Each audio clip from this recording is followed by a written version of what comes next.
It is Friday, the 5th of September 2008, the day when Rift Valley Provincial Commissioner Hassan Nur Hassan slapped an indefinite ban on livestock transportation within Molo District.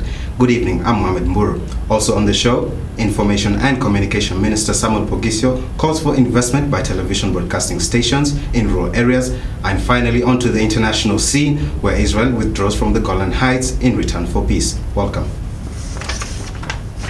Information Minister Samuel Pogisio has called for investment by television broadcasting stations in expanding their coverage in order to benefit communities living away from the urban areas. Speaking at the Business Leaders Conference, ICT Development Expo at the KICC, Pogisio said the development of the local content is crucial for proper utilization of developments in the ICT sector, including the fiber optic cable technology that is set for use this year.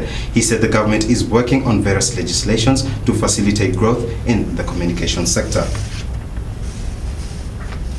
Rift Valley Provincial Commissioner Hassan Nur Hassan has slapped an indefinite ban on livestock transportation within Molo District.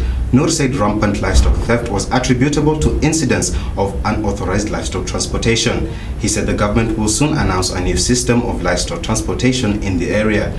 The PC also imposed a similar ban on scrap metal transportation within the district, saying it encouraged proliferation of firearms in the area. Speaking during a peace and reconciliation meeting in Molo District, Nur urged all Molo residents to embrace one another, and he appealed to Kenyans to forgive one another for the post-election violence and coexist harmoniously. And finally, on to the international scene, where Israel has passed a message to Syria that it will withdraw from the Golan Heights in return for peace, according to a Syrian government minister. The office of Israeli Prime Minister Ehud Olmert has, however, declined to comment. Israel and Syria remain technically at war, although both sides have recently spoken of their desire for peace.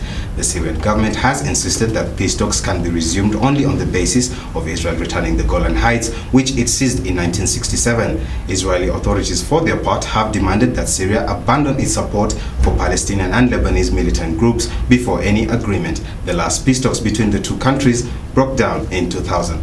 Well, and that's it for this bulletin. I'll be back at 11 o'clock with the Late Night Prime. I'm Mohamed Mburu. Good evening.